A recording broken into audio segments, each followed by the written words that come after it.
جمعۃ الوداع کے متعلق لوگوں میں عام طور پر دو قسم کی غلط فہمیاں ہیں۔ ایک تو یہ کہ لوگ یہ سمجھتے ہیں کہ جمعۃ الوداع کی فضیلت عام جمعوں سے زیادہ ہے، حالانکہ ایسی کوئی بات نہیں۔ آپ صلی اللہ علیہ وسلم نے کسی بھی حدیث میں جمعۃ الوداع کی باقی جمعوں پر کوئی فضیلت بیان نہیں فرمائی۔ وہی جمعہ کے فضائل ہیں جو عام جمعوں کے ہیں، صرف اہمیت اسی وجہ سے ہے کہ یہ آخری جمعہ ہے، بس الوداع ہو رہے رمضان المبارک۔ لوگ عام طور پر دیکھنے میں آتا ہے کہ عام جمعوں سے بھی زیادہ جمعۃ الوداع کی اس کی تیاری کرتے ہیں، پھر کوشش کرتے ہیں کہ کسی بڑی مسجد میں جا کر جمعۃ الوداع ادا کریں، جس طرح فیصل مسجد ہے، یہ اس طرح۔ بے شک جانے میں کوئی حرج نہیں ہے، لیکن یہ نہ سمجھیں کہ یہ عام جمعہ سے اس کی فضیلت زیادہ ہے، یا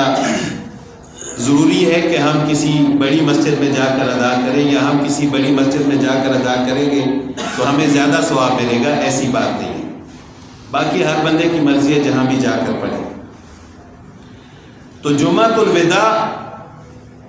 اس کو الوداعی جمعہ کہا جاتا ہے کہ اب رمضان المبارک ہم سے الوداع ہوا، یعنی اب بھی ہمارے پاس تھوڑا سا وقت ہے کہ اگر کوئی کمی کوتاہی رہ گئی ہے تو ہم اس کو دور کریں، اور جو رمضان المبارک کے چند دن باقی رہ گئے اس میں اپنے رب کو راضی کرنے کی کوشش کریں۔ پھر ایک اور غلط بات عوام میں مشہور ہے، عام طور پر سننے میں آتا ہے، لوگ یہ کہتے ہیں کہ اگر کسی کی بہت ساری نمازیں قضا ہو گئی ہیں تو وہ رمضان المبارک کے آخری عشرے میں، اور بعض یہ کہتے ہیں کہ آخری جمعہ میں اس طرح 4 رکعت نفل ادا کرے کہ پہلی رکعت میں یہ سورت پڑھے، دوسری میں یہ پڑھے، تیسری میں یہ پڑھے، چوتھی میں یہ پڑھے، تو اس کی زندگی کی ساری نمازیں ادا ہو جائیں گی۔ لوگوں نے کتنی آسانی ڈھونڈی، پورا سال نہ پڑھو اور رمضان المبارک کے آخری عشرے میں آ کر اس طرح نفل ادا کرو تو ساری نمازیں ادا ہو جائیں گی۔ قرآن اور حدیث میں ایسی کوئی چیز بھی ہمیں نہیں ملتی، من گڑت بات ہے، بس ذرا سی آسانی والی بات ملتی ہے تو لوگ اس کو آگے پھیلا دیتے ہیں۔ پہلے تو بات یہ ہے کہ نماز چھوڑنی نہیں چاہیے جان بوجھ کر، اور اگر غلطی سے رہ گئی ہے تو اس کا طریقہ یہی ہے کہ اس کو قضا کیا جائے، اس کو پڑھا جائے۔ اس طرح ایک جمعے میں یا آخری حشرے میں 4 رکعت نفل ادا کرنے سے وہ ساری نمازیں ادا نہیں ہوں،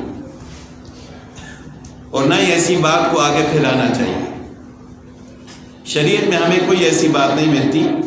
تو لہٰذا جس شخص کے ذمہ نمازیں ہیں وہ نمازیں قضا کرنے کی کوشش کرے، تو پھر ہی اس کی نمازیں ادا ہوں گی، اور ساتھ ساتھ اللہ تعالیٰ سے استغفار بھی کرے، کیونکہ وقت میں ادا کرنے اور بعد میں پڑھنے میں فرق تو ہے نا۔ جب وقت پر اس نے ادا نہیں کی تو وہ گناہگار تو ہو گئے، تو اب اس گناہ سے بچنے کے 2 طریقے ہیں، ایک تو یہ کہ استغفار کرے، اللہ تعالیٰ سے معافی مانگے، اور پھر اس نماز کی قضا بھی کرے۔